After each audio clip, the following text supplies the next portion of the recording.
अस्सलाम वालेकुम दोस्तों, आज 26 मई 2022 है और मैं मोहम्मद अकमल ख़ान आज की इस मुख्तसर वीडियो के साथ आपकी खिदमत में हाजिर हूँ। 3 दिन साहब का जो गुज़िश्ता 3 दिन है उनमें जो कुछ मुल्क में हुआ वो फाशिज़म की बदतरीन मिसाल है। और मुशर्रफ साहब के दौर में मुझे ये तजुर्बा है कि जब लाल मस्जिद का वाक़या हो चुका था और जो हमारे चीफ़ जस्टिस इफ्तिखार चौधरी साहब थे उनको माज़ूल किया जा चुका था, वकला की तहरीक जारी थी। उस वक्त मुशर्रफ साहब ने जब मीडिया ब्लैकआउट किया और वकला की तहरीक को दबाने की कोशिश की, उस वक्त भी मतलब पुलिस गर्दी हुई, लेकिन जो मिसाल कल की तारीख़ में मैंने अपनी ज़िंदगी में देखी है, ऐसी बदतरीन फाशिज़म की मिसाल और इस तरह सरकारी ताकत का इस्तेमाल एक नाजायज़ इम्पोर्टेड हुकूमत की तरफ से, ये तारीख़ में हमेशा लिखा जाएगा, हमेशा याद रखा जाएगा।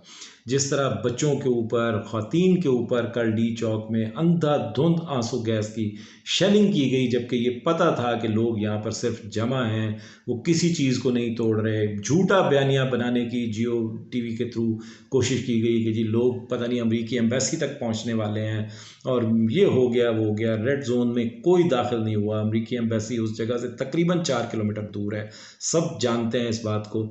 लेकिन जिस तरह पुलिस गर्दी राणा सनाउल्लाह की सरबराही में की गई है पूरे पाकिस्तान के अंदर, और इस पे जरदारी साहब जो बड़े जमहूर पसंद पार्टी बनती है पीपल्स पार्टी, उनकी भी जिस तरह इनको आशीर्वाद हासिल थी और हल्लाशेरी उन्होंने भी इनको दी और बिल्कुल खामोशी इख्तियार की इस सारे अमल के ऊपर, ये बदतरीन मिसाल है पाकिस्तान में जमहूरी कारकुनों के ऊपर, सियासी कारकुनों के ऊपर तशद्दुद की, आम आवाम के ऊपर तशद्दुद की, ये बदतरीन मिसाल है।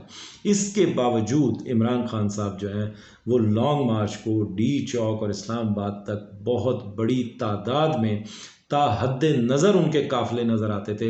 इसके बावजूद कि जगह जगह रुकावटें खड़ी की गई, कंटेनर्स खड़े किए गए, अंधाधुंध आंसू गैस का इस्तेमाल किया गया, लोगों को डराया गया, खौफजदा किया गया, रबर बुलेट्स का इस्तेमाल हुआ, पानी बंद किया गया, इंटरनेट की जो स्पीड है उसको स्लो किया गया ताकि लोगों तक इंफॉर्मेशन ना मिल सके। इसके बावजूद वो यहाँ पहुँचने में कामयाब रहे, लेकिन फिर अचानक उन्होंने अपनी तकरीर के आखिर में इस धरने के प्लान को कॉल ऑफ किया।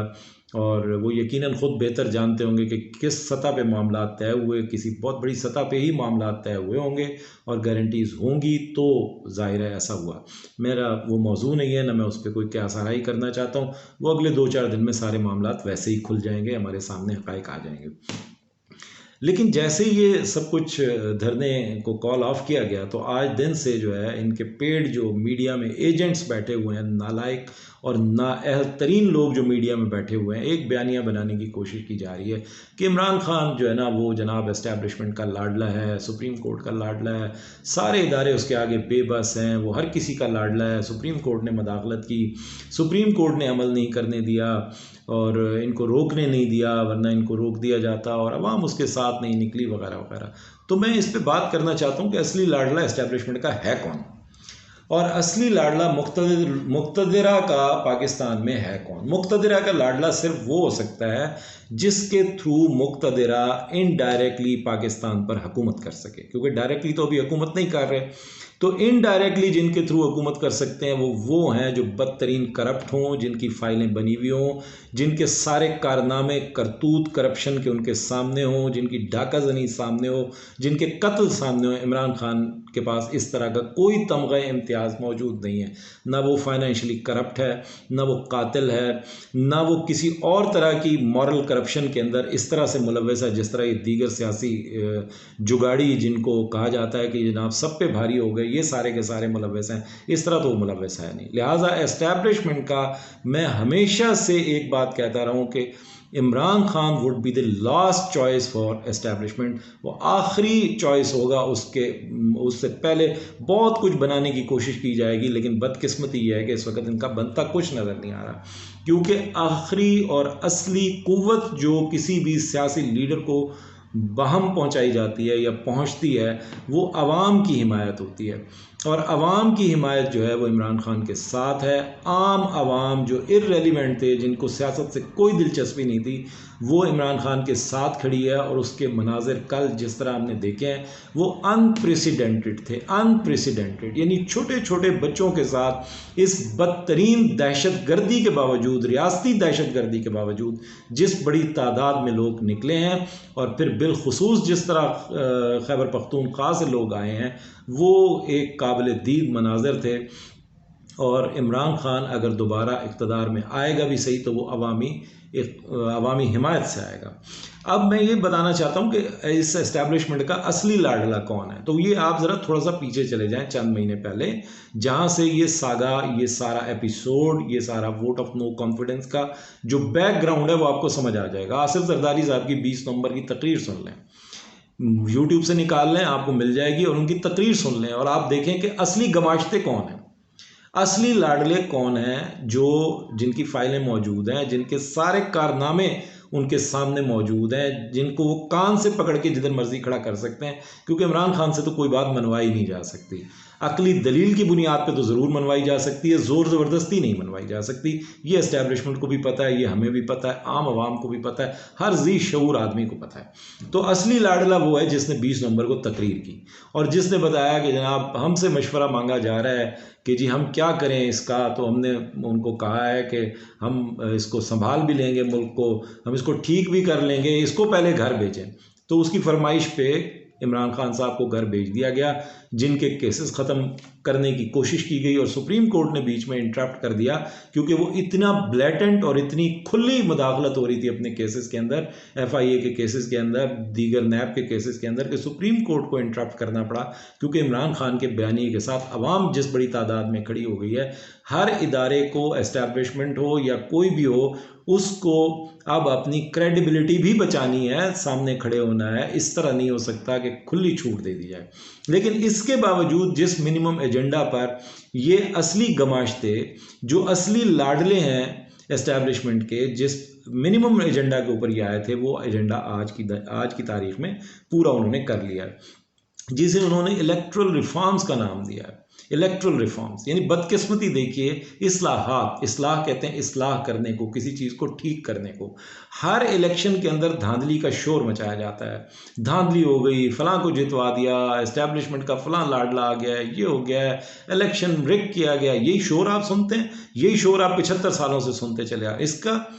इसको ठीक करने का तरीका क्या है? इसको ठीक करने का तरीका इलेक्ट्रॉनिक वोटिंग मशीन्स हैं, जिनमें इलेक्शंस को रिग ना किया जा सके। इमरान खान साहब ने इक़्तिदार संभालते ही इसके ऊपर काम किया, इसके ऊपर कानून साजी की, लेकिन इन्हीं के जो आगे एजेंट बैठे हुए हैं हर जगह के ऊपर, जिस तरह इलेक्शन कमीशन ने इसके ऊपर, इस कानून के ऊपर कई माह गुजर जाने के बावजूद अमल दरामद नहीं किया, इलेक्ट्रॉनिक वोटिंग मशीन्स का कोई तजर्बा नहीं किया, इलेक्ट्रॉनिक वोटिंग मशीन्स की कोई प्रोक्योरमेंट नहीं की, वो आपके सबके सामने है। तो ये इलेक्ट्रॉनिक वोटिंग मशीन से डरते क्यों हैं? डरते इसलिए हैं कि इनको अवाम की हिमायत हासिल नहीं है। इनको पता है इन्होंने धांधली करके इलेक्शंस को मैनेज करना होता है, और इनके जो सहूलतकार हैं और जो इनके असली आका हैं वो भी ये जानते हैं कि इनके इलेक्शंस को, इनको अवाम में हिमायत हासिल नहीं है। इनके इलेक्शंस को मैनेज किए बगैर इनको मुनासिब सी अक्सरियत भी नहीं दी जा सकती, कुछ आके ये किसी बड़ी अक्सरियत से जीत के हुकूमतें बना सकें।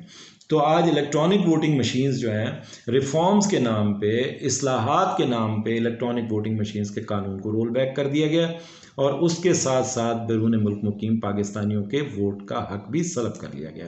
तो इन्होंने चूँकि इसको इस्लाहात कहा है, तो इसके ऊपर मुझे यही शेर याद आ रहा है कि खिरत का नाम जुनू रख दिया, जुनू का खिरत, जो चाहे आपका हुस्न करिश्मा साज करे। कि इनके हुस्न करिश्मा साज ने इस्लाहात उन चीज़ों को कहा है जो बिगाड़ हैं बुनियादी तौर पे इस निज़ाम के अंदर, और जिससे निज़ाम सिर्फ बिगड़ता है। और आने वाला इलेक्शन भी इसी तरह, अगर ये रिग्ड और धांधली ज़दा इलेक्शन होगा तो इसके बाद भी मुल्क के हालात सुधरेंगे नहीं, इस पर भी शदीद एहतजाज होगा। खैर, आगे देखते हैं कि आगे क्या होगा। और उसके बाद जो है इसका नतीजा वाज़े है, क्योंकि ज़ाहिर है इनके पास अवाम की अक्सरियत की इनको हिमायत हासिल नहीं है, इसलिए ये हर तरह की असली और ट्रू जिनको रिफॉर्म्स कहते हैं उनसे घबराते हैं, डरते हैं। लेकिन देखना ये है कि इनकी सहूलतकारी इस सारे अमल में की क्यों गई है, मसला क्या है, मतलब है कौन पाकिस्तान के वो मुजरिम हैं जो ये चाहते हैं कि पाकिस्तान जो है वो इसी तरह डूबता रहे, इसी तरह इसमें एक फसाद बरपा रहे, और जो कौम मतलब है हर शख्स के हाथ में आज स्मार्टफोन है, वो पैसे ट्रांसफ़र करने की ऐप्स इस्तेमाल करता है, जैज़ कैश से पैसे भेजता है, इजी पैसा पे पैसे मंगवाता है, अपने बैंक की ऐप्स इस्तेमाल करता है, जो इतने क्रिटिकल मामलात के अंदर एक स्मार्टफोन को इस्तेमाल कर सकता है, उस कौम से ये एक्सपेक्टेशन की जाए कि वो इलेक्ट्रॉनिक वोटिंग मशीन को इस्तेमाल नहीं कर सकेंगे, ये हैरत अंगेज़ बात है। तो बुनियादी तौर पे इस इलेक्शन की शफाफियत से जो डरने वाले हैं वो डरते हैं कि उनकी हुकूमतों को इससे ख़तरा हो सकता है, और ज़ाहिर है उनकी हुकूमतें कायम नहीं रह सकती, ना बन सकती हैं, ना वो आवाम की अक्सरियत हासिल कर सकते हैं। तो देखते हैं कि इसको किस तरह रिटेलिएट किया जाएगा, क्योंकि ये आर्टिकल 17 ऑफ द कॉन्स्टिट्यूशन में वाज़े है कि इलेक्शन को शफाफ बनाया जाएगा, और ये अवाम का हक़ है, बैरून मुल्क मुकीम पाकिस्तानियों का हक़ है कि उनको वोट का हक़ दिया जाएगा, और इस पर सुप्रीम कोर्ट के फैसले भी मौजूद हैं। तो ये जो आज की जो कानून साजी है ये गैर आइनी है, इसको आगे देखा जाएगा कि ये कैसे इसको चैलेंज किया जाता है, नहीं किया जाता, और आगे अगले चंद दिनों में हमें पता चलेगा कि क्या मामला तय हुए हैं जिसकी वजह से उन्होंने धरना कॉल ऑफ किया। लेकिन ये बिल्कुल शुनीद है और वाज़े हैं इसके इशारे कि इलेक्शन होने जा रहा है। अब वो देखते हैं कि उसका अनाउंसमेंट कब होता है। अपना बहुत ख्याल रखिएगा। Thank you very much.